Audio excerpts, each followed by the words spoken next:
you don't predict. If you're in the mood, we can take it to the moon. Just like a movie scene, table for two. No need to be fair, I want you instead. Assalamualaikum warahmatullahi wabarakatuh. Kami dari kelompok 5 akan presentasikan kearifan lokal suku Dayak. Perkenalkan, nama saya Muhammad Ardana Rizky. Nama saya Novita Fiorentina. Saya Siti Nurholiso. Saya Kesha Masya Levita. Saya Diana Dia Putri.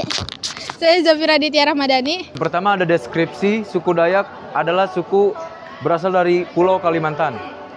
Mereka terdiri baik suku-suku dan umumnya dia tinggal di pedalaman hutan. Kedua ada karakteristik umum. Suku Dayak merupakan penduduk asli Pulau Kalimantan. Memiliki kekayaan budaya yang luar biasa.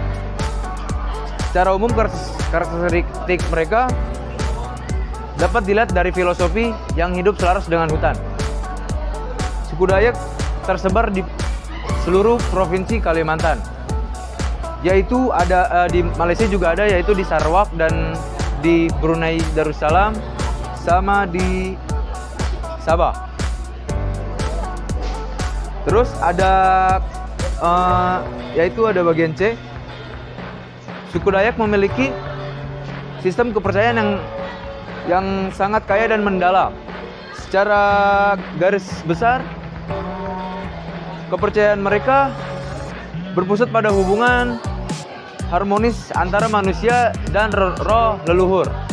Agama dia itu Kafingan, yang sudah masuk sebelum agama-agama besar masuk pada Pulau Kalimantan, dan berkisar 3-4,9 juta jiwa di Dayak. Secara geografis mendalami seluruh Pulau Kalimantan itu ada 3 provinsi, ada Kalimantan Barat, Kalimantan Tengah, Kalimantan Selatan, dan Kalimantan Timur, dan Kalimantan Utara. Secara astronomis yaitu 4,24 lintang utara dan 4,10 lintang selatan, dan 108,30 bujur timur, dan 119,00 bujur timur. Yang kedua ada jenis-jenis kearifan lokal. Yang pertama ada tata kelola, yang dimana masyarakat suku Dayak memiliki struktur organisasi adat yang sangat kuat untuk mengatur kelompok adat dan masyarakat serta hubungan sosial.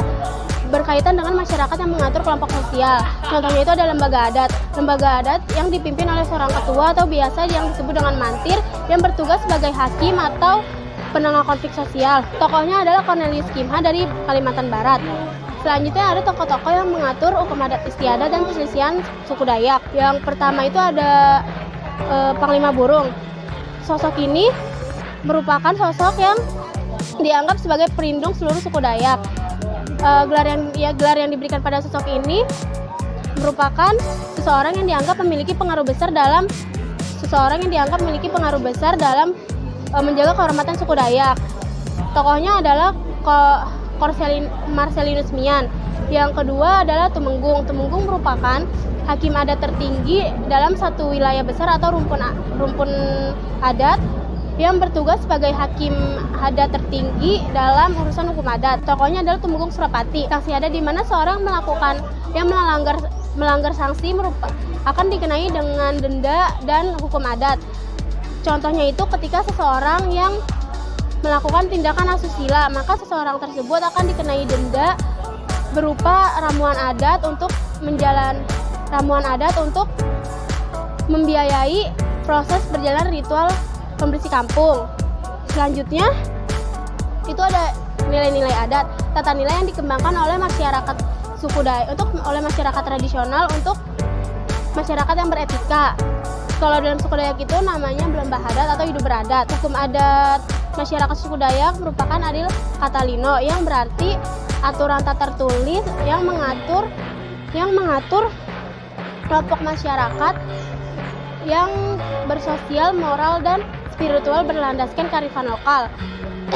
Selanjutnya contohnya ada gotong royong, di mana masyarakat suku Dayak sangat melakukan gotong royong ketika ada pekerjaan berat, seperti melakukan pembangunan rumah ataupun pembersihan lahan, maka itu akan dilakukan secara bersama-sama oleh suku Dayak dan tanpa upah, melainkan dengan sistem bergantian. Yang kedua ada kejujuran dan kesetaraan, di mana masyarakat suku Dayak sangat menjunjung tinggi kejujuran dan kesetaraan. Terlihat pada struktur rumah betang yang di mana mereka hidup dalam satu atap yang sama tanpa adanya perbedaan. Selanjutnya, yang ketiga ada tata cara dan prosedur. Yang pertama itu ada manugai.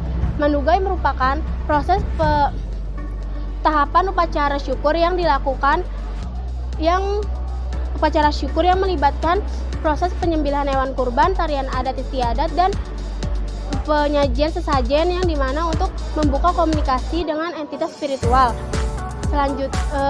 Yang kedua ada proses pertanian.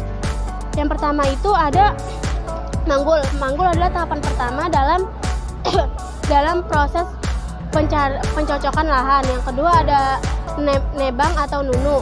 Itu adalah merupakan proses penebangan pohon dan pembersihan semak-semak. Yang ketiga adalah nunu, pembakaran hutan secara bertahap. Yang keempat merupakan nugal. Nugal merupakan proses akhir, yaitu penyebaran benih secara massal. Yang keempat itu ada pemilihan tempat dan ruang, di mana masyarakat suku Dayak sangat memilih dalam hal itu. Mereka melalui pertimbangan teknis dan spiritual. Yang pertama itu ada dekat dengan aliran sungai. Sungai dianggap memiliki urat nadi kehidupan bagi suku Dayak, terlihat dari transportasi dan sumber air.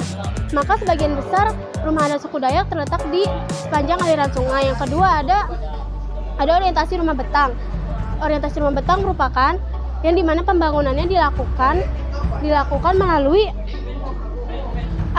biasanya mengikuti arah aliran sungai atau dengan mengikuti arah terbitnya atau terbenamnya matahari, tergantung dengan kepercayaan suku masing-masing untuk kepercayaan bahwa membawa keberuntungan. Tipe-tipe kearifan lokal suku Dayak. Yang pertama, kearifan lokal suku Dayak dalam hubungan dengan makanan. Bukan dianggap sebagai warisan suci, bukan sekedar pemuas lapar. Menggunakan bahan alami musiman untuk menjaga kelestarian alam. Salah satu teknik unggulannya adalah pembuatan pekasam atau fermentasi ikan patin sebagai pengawetan alami zat kimia. Dua, kearifan lokal suku Dayak dalam hubungan dengan pengobatan. Kesehatan yang dipandang sebagai keseimbangan antara manusia dan alam. Praktik ini mengandalkan tanaman lokal seperti kunyit dan sambiloto. Pembuatannya sederhana dan minim efek samping, dengan fokus utama pada penguatan sistem imun tubuh. Yang ketiga, kearifan lokal suku Dayak dalam hubungan dengan pertanian. Pengelolaan lahan mengedepankan efisiensi dan kesuburan tanah jangka panjang, menggunakan sistem tumpang sari dan rotasi tanaman agar unsur hara tanah tetap terjaga. Yang keempat, kearifan lokal suku Dayak dalam hubungan dengan perumahan. Rumah adat seperti rumah betang atau lamin dirancang komunal dan tahan bencana. Rumah betang panjangnya lebih dari 200 meter, dihuni oleh satu keluarga besar dalam satu bangunan panjang. Terbuat dari kayu ulin yang menggunakan sistem pasak atau tanpa paku. Desain ini efektif untuk melindungi penghuni dari banjir, hewan liar, dan menjaga sirkulasi udara agar tetap baik. Yang kelima itu kearifan lokal suku Dayak dalam hubungan dengan pakaian. Pakaian tradisional berfungsi sebagai simbol perlindungan dan status sosial. Uniknya, dibuat dari serat kayu yang diproses secara manual. Motif yang digunakan yaitu burung enggang, membawa filosofi mendalam sebagai simbol perlindungan bagi pemakainya. Yang keenam, kearifan lokal suku Dayak dalam hubungan sama manusia. Prinsip utamanya adalah handap atau gotong royong, di mana setiap aspek kehidupan mulai dari bertani hingga upacara adat dilakukan bersama-sama dalam semangat kebersamaan. Gambar interaksi upacara bersama antar suku Dayak sering menampilkan keselarasan sosial dalam ritual. Kearifan lokal suku Dayak yang tangible ada tekstual, aturan adat yang ditulis dalam naskah atau kitab adat. Bukunya berisi aturan adat dan sanksi adat yang mengatur kehidupan masyarakat suku Dayak. Yang kedua ada arsitektual, rumah adat suku Dayak, rumah betang, rumah yang berbentuk panjang yang melambangkan nilai-nilai kebersamaan, hidup rukun dan gotong royong. Yang ketiga ada cagar budaya meliputi mandau, senjata tradisional suku Dayak, anyaman rotan dan ukiran kayu yang sebagai warisan budaya. Wujud kearifan lokal intangibel ada petuah, nasihat bijak dari tetuah adat, nilai-nilai gotong royong, upacara tiwah untuk menghormati roh yang sudah meninggal, serta gawai Dayak sebagai rasa syukur atas hasil panen. Selanjutnya yang kelima ada 6 dimensi kearifan lokal suku Dayak. Yang pertama ada pengetahuan lokal. Pengetahuan lokal yaitu kumpulan pengetahuan, nilai dan keterampilan tradisional yang dimiliki dan diwariskan secara turun-temurun berdasarkan pengalaman hidup di alam Kalimantan. Masyarakat suku Dayak memahami perubahan musim, siklus hujan dan kondisi tanah. Pengetahuan ini digunakan untuk menentukan waktu berladang, berburu, menangkap ikan, serta mengenali tanaman obat. Yang kedua ada nilai lokal suku Dayak, yaitu pedoman hidup dan prinsip dijunjung tinggi oleh masyarakat Dayak, diwariskan secara turun-temurun, digunakan untuk mengatur sikap, perilaku, serta hubungan antar sesama dan serta mendukung kegiatan ekonomi. Ya, sumber dayanya nilainya terbagi menjadi 3. Yang pertama gotong royong, yaitu masyarakat suku Dayak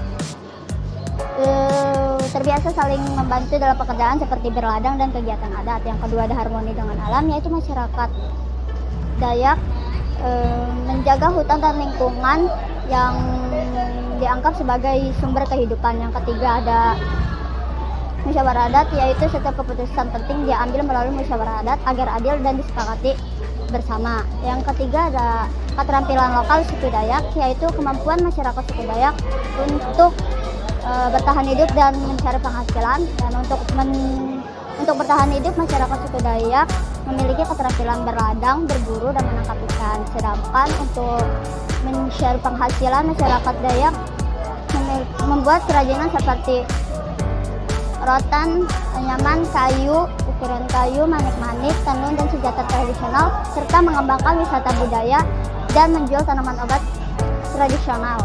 Yang keempat ada sumber daya lokal suku Dayak, yaitu segala potensi yang terdapat di wilayah alam Kalimantan dan dimanfaatkan oleh masyarakat suku Dayak untuk memenuhi kebutuhan hidup sehari-hari serta mendukung kegiatan ekonomi. Sumber dayanya terbagi menjadi 2, yaitu yang pertama sumber daya yang dapat diperbarui, itu ada hutan, rotan, ikan, kayu, tanaman obat, serta padi ladang yang dikelola secara lestari agar tersedia untuk generasi berikutnya.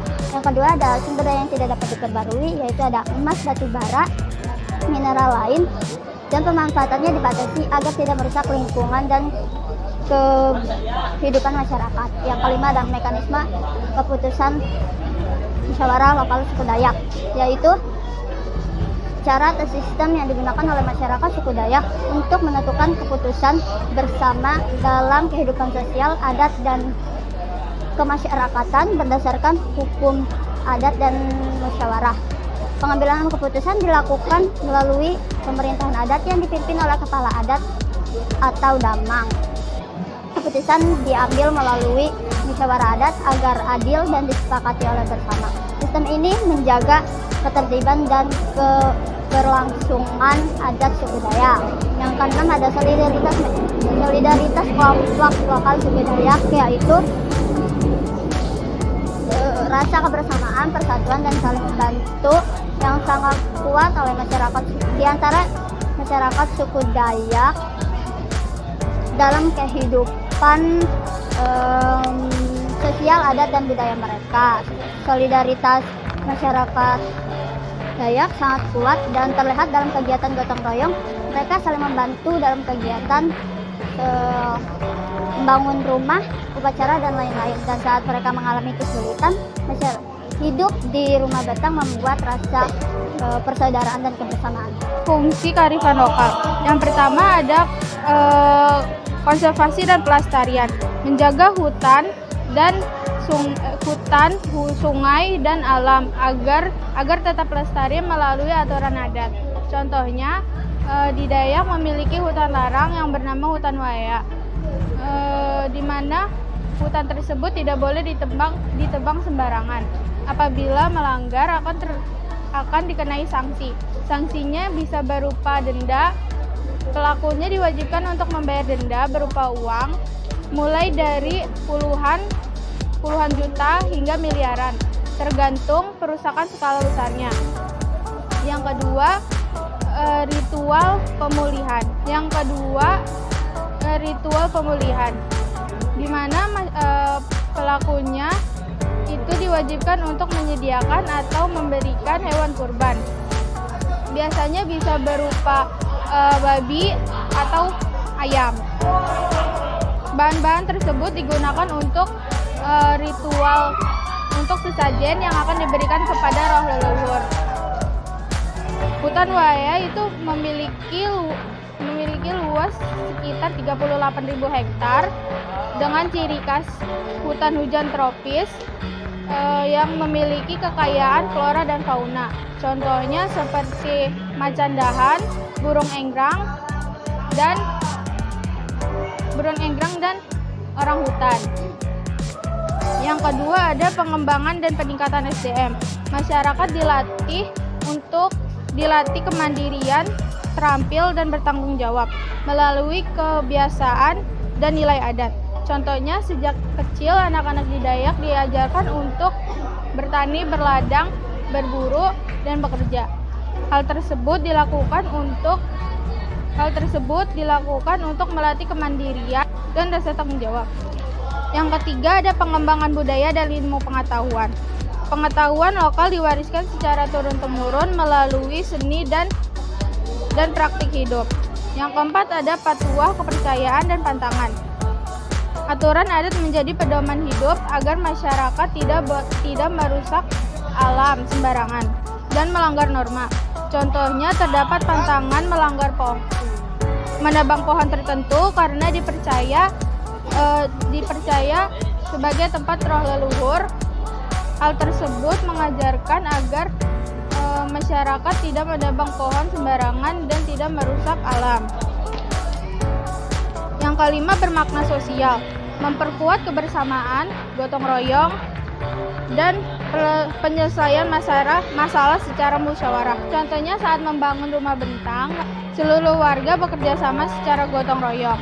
Yang keenam, etika dan moral, mengajarkan sopan santun, tanggung jawab, dan kejujuran terhadap sesama dan alam. Contohnya masyarakat Dayak melarang bersifat serakah terhadap hasil alam, mengambil hasil alam secukupnya, dan mengajarkan kejujuran, tanggung jawab, dan kepedulian terhadap sesama. Yang ketujuh, bermakna politik, mengatur tata kehidupan masyarakat dan mengambil keputusan secara bersama. Contohnya, jika terjadi konflik antar warga penyelesaiannya dilakukan secara musyawarah, yang dimana hasil musyawarahnya disepakati bersama dan harus dipatuhi. Assalamualaikum warahmatullahi wabarakatuh.